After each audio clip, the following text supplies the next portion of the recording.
ગુજરાતમાં ચોમાસું 10 ઇંચ સુધી મુશળધાર વરસાદ. આગ વરસાવતી ગરમી, અસહ્ય બફારા બાદ જેની આતુરતાપૂર્વક રાહ જોવાતી હતી તે ચોમાસાની ઋતુનું ગુજરાતમાં ધમાકાભેર આગમન થયું છે. ગુજરાતના 200 તાલુકામાં ગાજવીજ સાથે વરસાદ તૂટી પડ્યો હતો, જેમાં ભાવનગરના પાલીતાણામાં સૌથી વધુ 11.50 ઇંચ વરસાદ ખાબક્યો હતો. આ સિવાય 70 તાલુકામાં 1 ઇંચથી વધુ વરસાદ ખાબક્યો હતો. હવામાન વિભાગ દ્વારા મંગળવારે સુરત, નવસારી, વલસાડ, અમરેલી, ભાવનગરમાં ભારેથી અતિ ભારે વરસાદ માટે રેડ એલર્ટ જાહેર કરાયું છે. ભાવનગર જિલ્લાને વહેલી સવારથી જ મેઘરાજાએ ગમરોડ્યા હતા. ખાસ કરીને જેસરમાં તો જાણે આબ ફાટ્યું હોય તેમ સવારે 6 થી સાંજના 6 કલાક સુધીમાં ધોધમાર 10.5 ઇંચ જેટલો વરસાદ ખાબકી ગયો હતો. ભારે વરસાદના પગલે તજાળાના વાલર ગામની બગડ નદીમાં ફસાયેલા 5 વ્યક્તિ તેમજ મહુવાના તલગાજરામાં કોઝવે પાસે સ્કૂલ બસ ફસાતા વહીવટીતંત્ર અને ગ્રામજનોએ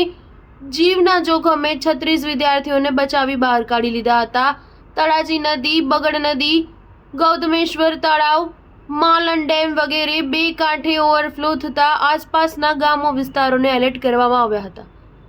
સૌરાષ્ટ્રમાં અન્યત્ર જ્યાં ભારે વરસાદ પડ્યો તેમાં અમરેલી, બોટાદ, જૂનાગઢ, ગીર સોમનાથ, રાજકોટનો સમાવેશ થાય છે. સાવરકુંડલા શહેર તથા આસપાસના વિસ્તારોમાં ગત રાત્રિથી મેઘમહેર શરૂ થતા તેના પગલે નાવલી નદીમાં ઘોડાપૂર આવ્યા છે. અનેક ચેક ડેમો છલકાઈ ગયા છે, જ્યારે ભારે વરસાદના પગલે નીચાણવાળા વિસ્તારોમાં પાણી ભરાતા જનજીવન પ્રભાવિત થયું છે.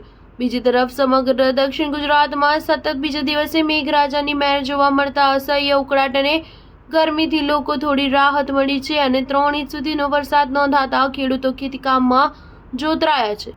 વાડોશી સંઘ પ્રદેશમાં પણ 3 ઇંચ સુધીનો વરસાદ વરસ્યો હતો. સ્ટાર ન્યૂઝ 7 હંમેશા સચ્ચાઈની સાથે.